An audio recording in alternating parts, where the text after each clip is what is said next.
Assalamualaikum warahmatullahi wabarakatuh. Perkenalkan, nama saya Nabila Hamka sebagai moderator dari kelompok 7. Pada kesempatan kali ini, kami akan mempresentasikan tugas kelompok kami mengenai dokumen rencana rehabilitas dan rekonstruksi pasca bencana atau R3P tentang bencana tanah longsor di Kabupaten Sumedang, Jawa Barat. Sebelum masuk ke materi, izinkan saya mewakili kelompok saya untuk memperkenalkan diri. Yang pertama ada Halwa Sabrina Purnomo, yang kedua Bagas Ridho Wahyudi, yang ketiga Antonia Elsatami P. Murni, yang keempat Putri Maulidina, yang kelima Indi Dwi Maulidia, yang keenam Muhammad Lutfi, dan yang terakhir M. Agung Maulana. Indonesia merupakan negara yang rawan bencana tanah longsor. Kabupaten Sumedang mengalami longsor yang menyebabkan kerusakan infrastruktur dan korban jiwa. Dibutuhkan rencana rehabilitasi dan rekonstruksi pasca bencana atau R3P sebagai pedoman pemulihan, menggunakan prinsip Build Back Better, Safer, and More Sustainable. Yang berikutnya dasar hukum. Dasar hukum yang pertama itu Undang-Undang Nomor 24 Tahun 2007 tentang Penanggulangan Bencana. Dasar hukum yang kedua yaitu PP Nomor 21 Tahun 2008 tentang Penyelenggaraan Penanggulangan Bencana. Dasar hukum yang ketiga Perpres Nomor 17 Tahun 2018 tentang Pendanaan Penanggulangan Bencana. Dan dasar hukum yang terakhir yaitu Perka BNPB Nomor 5 Tahun 2017 tentang Penyusunan R3P. Maksud dan tujuan.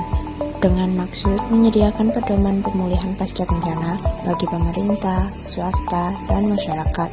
Tujuannya sendiri adalah untuk memulihkan pelayanan publik dan infrastruktur, membangun kembali pemukiman yang aman, dan mengurangi resiko longsor melalui mitigasi bencana.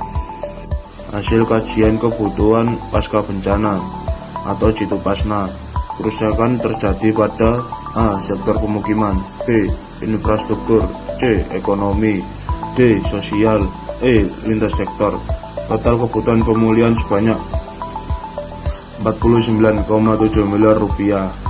Rencana rehabilitas pemulihan jangka pendek hingga menengah, perbaikan air bersih dan sanitasi, bantuan bahan bangunan rumah rusak, pemulihan layanan administrasi, dan trauma healing bagi anak, ibu hamil, dan lansia. Rencana rekonstruksi untuk jangka menengah hingga panjang. Fokus utamanya untuk membangun kembali infrastruktur yang lebih tangguh dan aman bagi warga. Dengan beberapa cara. Yang pertama, pembangunan dinding penahan tanah di titik-titik yang rawan longsor susulan. Yang kedua, perbaikan jalan dan jembatan dengan menggunakan struktur pondasi dalam tiang pancang yang tahan terhadap pergeseran tanah. Yang ketiga, relokasi warga yang berada di zona merah. Yang keempat, pembangunan hunian tetap yang aman. Selanjutnya program dan pendanaan. Program utama yaitu 1. Pembangunan 45 unit hunian tetap. Yang kedua, pembangunan retaining wall. Yang ketiga, rekonstruksi jalan dan drainase. Yang keempat, bantuan usaha tani dan penghijauan. Yang kelima, pemasangan Early Warning System atau EWS. Sumber dana, APBN, APBD Provinsi, APBD Kabupaten, dan CSR.